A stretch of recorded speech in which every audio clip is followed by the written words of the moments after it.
Ohoy, isang maulang morning sa inyong lahat mga kabigote. At 11 days tayong walang upload at paminsan-minsan lang naman talaga tayo nag-upload mga kabigote at sinusuportahan natin ang ating YouTube channel para naman kahit papano hindi naman masayang.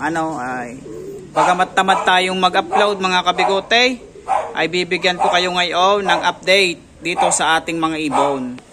Yan. Unahin natin na rin mga kabigote itong ating dilute toy stencil na checker at saka itong ating isang blue tea check toy stencil na TS23 mga kabigote. Ngayon, ito kasi ay alam nyo naman doon sa aking unang video, may anak yan na una, Ray. So, magaganda na, malalaki na sila. Ito na yung update dun sa dalawa. O, kita nyo naman mga kabigote. Oh, yung isa, gayon din magkamukha mga kabigote. Akin lang patatayo na rin. Nagalit mga kabigote, nagalit Nagalit aking pinatayaw. Ayan mga kabigote, parehas sila ng shield, parehas ang kanilang markings, parehas ang pagka-stencil mga kabigote. Aring isa, kita nyo, ayan Ang ganda na ng mga forms nila mga kabigote, lalo na siguro kapag nagmoltaring dalawang array, ay swabing-swabe. Ngayon mga kabigote, sisilipin natin ang itlog. Dahil ito ay papisa na uli ang itlog. O nga pala, ito nga pala ay meron pang, may isa pa silang inakay, itong nag-aalaga. Ito naman naipakita ko na sa inyo nung nakaraan. Ayan siya. Ilalabas natin mga kabigote. Ako kasi ayan anong kunin ito ay gawa ng yung tatay, masyado siyang agresibo, ang lupit manuka ay ngayon. Ayan. Ito mga kabigote ay kapatid pa niyang dalawang yan. Kamukha mga kabigote, parehas din. Tapos ang lalabas na bar mga kabigote ay ganun din, bronze din Parehas. Gana rin mga kabigote ang magiging itsura. Ayan, yung dalawang yan ito. Kapatid pa nila yan. Ang pinagyaya natin ay mga racing video natin na Ray. Ngayon, may itlog na uli yung kanilang nanay at tatay ay ating sisilipin. Yan. So ngayon mga kabigote, kasi ito due date ngayon. Due date ay titingnan natin kung ito baga ay meron ng inakay. Wala pa mga kabigoteng inakay, pero ang itlog ay silipin natin mga kabigote. Kasi dapat due date yan ngayon. Baka mamaya, sayang pala. Ay hindi naman mga kabigote yun. Butas na. Nagtutok-tok na mga kabigote Ayan. Yun may butas na mga kabigote. Natuktok yung na kayo, kitang-kita ayun Yan. So, malapit na ito mga kabigote. Baka ito ay mamayang gabi o kaya hanggang bukas mga kabigote, pisa na yan. Sana ay mapisa parehas para makakita ulit tayo kung bagang magkakaroon tayo ng 5 ganyan ng itsura. Ibig sabihin, puro ganun ang ilalabas. Ngayon, mga kabigote, rin pinagparis ko na kake at saka itong racing video natin. Alam nyo naman itong kake na ito mga kabigote, alam nyo naman na yan ay stencil din ng nanay kasi yun ay anak din noon. Nung dilute natin. So ngayon, silipin natin, gawa nung isang kahapon may crack na yung itlog. Ay tingnan natin. Basag na ang itlog mga kabigote, basag na. Ay may inakay na mga kabigote. Dalawa mga kabigote, dalawa na pisa. Ayaw, lumaglag na itlog. Silipin natin na rin mga kabigote. Nakatumba ang isa. Bagong-bago pisa yung isa. Itong isa. Ang ganda ng subo mga kabigote. Tingnan natin ang mga itsurahin. Ay, ang ganda mga kabigote. Ang tuka. May ipot na yung aking daliri. Tapos, ang tindi ng bronze mga kabigote. Nakikita ko may bronze siya mga kabigote. May bronzing ang uso. Paano ba na? Yan Focus natin. Focus. Ayaw mo po. Ayun mga kabigote. Kita nyo ba yung mga lining na yan mga kabigote? So siya ay non-dilute bird mga kabigote. Tapos mayroong bronze mga kabigote ang kanyang tuka. Mayroong bronze. Ayan yung kanya kayang kanesmate. Ang ganda rin ang tuka nito mga kabigote. Ang haba rin Ay syempre, ang nanay naman ay racing pigeon. Meron din mga kabigote Yan din mga kabigote. Ating isusum na ang tuka. Ayan may mga bronze sa bandang dulo-dulo. Ibig sabihin mga kabigote, maglalabas ng bronze ang magkapatid na array. Aba, ay kapag ito naglabas ng counting markings mga kabigote, anong ligaya ka oh. At gawa ng mga kabigote ay ang forma oh. Ang ganda ng beak, ang kapal. Ay, parang renuller mga kabigote oh. Ang ganda ng tuka. Ito ay bronze mga kabigote. Oh, nakadali ata tayo din sa dalawang ito. Ito kasi mga kabigoteng spread natin na yan, nakaki.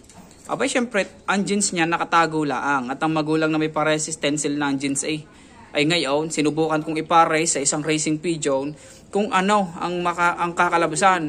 Ibig sabihin, kapag naglabas talaga ng bronze, maganda ang jeans na nasa kanya. Ay ari nga mga kabigote. Sa tuwa pa lang, alam ko na yan mga kabigote na maglalabas siya ng bronze. Ayan oh, ang ganda. Ay ngayon mga kabigote, abangan natin ito mga 10 days, na 15 days, tingnan natin kung ano ang kulay doon, ano. Ang ganda, balik na natin. At nakabang yun na, ay baka magalit. Tapos na tayo din mga kabigote sa kanila. Ngayon naman, silipin naman natin na si Brone. Abay, nagsusubo na rin pala mga kabigote.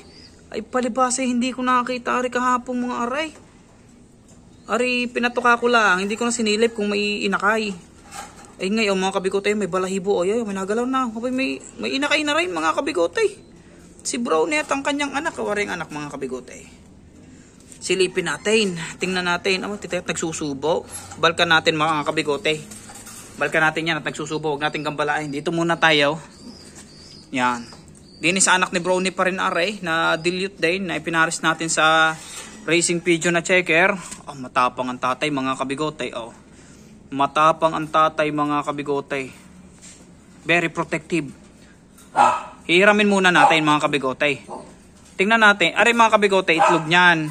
Ito na fertile ito pero nangyari nalusaw na rin after ilang days. Pero yung isa mga kabigote ay fertile. Ngayon, kasabayan niya nung mga sila ay sabay-sabay ng mga nagsitlogan. Ito ay titilipin natin. Sisilipin natin mga kabigote kung ito baga ay pisana o ano, kung itlog pa rin.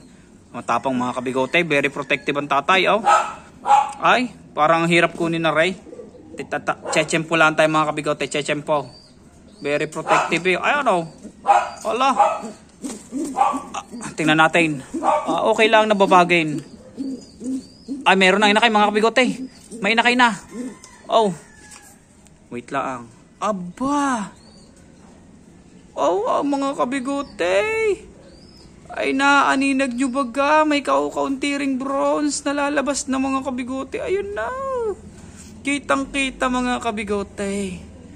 Magkaka-bronze. Ang ganda ng tuka mga kabigote. Ayun May mga spot-spot ng bronze sa tuka. Pag ganyan mga kabigote. Meron yan. Ang ganda mga kabigote ng tuka Ang ganda rin. Nakakuha ata doon sa tatay mga kabigote ng tuka.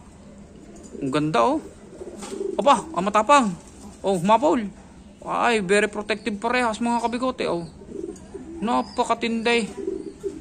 Ibabalik ko na, ibabalik. Ibabalik na. Talagang dalawa ng dadali mga kabigote. Ang hirap kumuha ng inakay. Saka na uli natin hawakan yung mga kabigote. Talagang masakit ay lanit na. Ari ko. Tama na. Ay pinagtulungan na Kay naman na. Dini tayo mga kabigote. Ay nagsusubo pa si Brownie mga kabigote. Ayun nagsusubo. Galing magsubo. Ano kaya ari? Dalawa na sinusubuan o isa pa lang nakikita ka? Ating hiramin mga kabigote Maya maya ng kaunti. Tapos na. Abay, dalawa. Humarap sa kabila, mga kabigote. Humarap sa kanan. Ibig sabihin, may susubuan pang isa. Pisa na parehas rin mga kabigote. Silipin na natin. Parang matapang din mga kabigote. Parang ang hirap din na rin gagawin kong aray. Hiram pahiram. Pahiram pahiram, Brownie. Pahiram. Ang tapang. Ayun na nga mga kabigote. Ay, wala. Binakbakan na mga kabigote. Masakit mga kabigote. Masakit. Ay, dalawa na nga mga kabigote. Pisa na rin nga. Ari ko. Hinabol ako, hinabol. Hiramin lang saglit. Hiramin. Ari mga kabigote. Dalawa na. Pisa na kahapon siguro rin isa. Maganda ng ayos ng balahibo Hindi ko lang nasilip mga kabigote. Pisa na. Ang tuka mga kabigote, dark na dark ang lining ng beak. Oh. Ayan mga kabigote, dark na dark. Oh, tingnan natin kung spread itong isang ito mga kabigote. Tingnan natin kung pag ito naging blue spread, tingnan natin kung maglalabas ng markings. Oh, kapag spread kasi mga kabigote, mahirap makita hindi nagkaka-bronze yung tuka Pero kapag yung may mga bronze ang tuka mga kabigote, mga wild type yun, maaaring yun ay mga checker o kaya ay T-check. Kaya mabilis kong nakikita ang kanilang markings. Ito mga kabigote, medyo dark, wala pa ako masyadong naaninag na bronze. Oh, ay may konti, may manipis pala mga kabigote, may manipis dun sa pinakandulo. Ito naman kanyang kanesmate. Tutok ng kanesmate niya mga kabigote ray. Nasaan ang ulaw? May ulo ba gari? Wala. Ay lumitaw ng ulo. Aray mga kabigote, teka lang. Mga kabigote, yung kanesmate niya ang mahilab-hilab. Ayan ang ganda ng tuka ng dalawa mga kabigote. Ayan may mga bronzing na mga kabigote yung kanesmate. Ayan ang tindi ng bronzing ng kanyang tuka mga kabigote, yung isa. Ayan yun, ibig sabihin mga kabigote, abangan natin itong isa. Ang ganda ng kasa ng kanilang tuka mga kabigote, ang ganda ng kasa. Ang haba mga kabigote ang kapal din. Ayun bronze kita nyo ba mga kabigote yan Yung bronze na yan mga kabigote, ibig sabihin magandang pagka-toy stencil niyan. Tingnan natin kung maglalabas na ng mga prilyang mga yan. Itong isa naman, sa malamang at malamang nga, ito yung spread mga kabigote, blue spread, pero napakaganda ng tuka mga kabigote ang kapal din. Ay, mga racing pigeon na nga mga kabigote ang forma ng mga ibon ko dito. Nakakatuwa naman. Balik na natin. At galit na yung tatay. Abay, yung nanay na nasa Yung nanay na nasa pugat ako. Kaso nandadali yung tatay habang binabalik mga kabigote. Masakit mga kabigote. Masakit.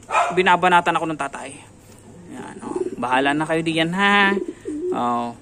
Subuan nyo ng maayos, ng sagayon ay lumaki ng maayos. Ang ganda mga kabigote. Itong kagandahan kapag mga protective mga kabigote ang parents, magaling magsubo. Ayan, so mga kabigote, ito yun na lamang muna ang aking update. Dahil may isa pa tayong titingnan sa mga susunod na video. Ito kasi hindi pa pisa ang itlog, pero kasi yan halos sabay-sabay yan ng itlog. Medyo nahuli pala ito ng isang araw, kaya hindi pa pisa. So hintayin natin. Bukas pisa na yung mga itlog niyan. Titingnan natin kung magiging katulad ba ng mga kapatid, mga unang inakay nila at saka yung isa doon. Yan. Pero ito kita nyo naman magaganda na. Yun lamang mga kabigote, maraming salamat sa inyong panonood and we'll see you next video mga kabigote.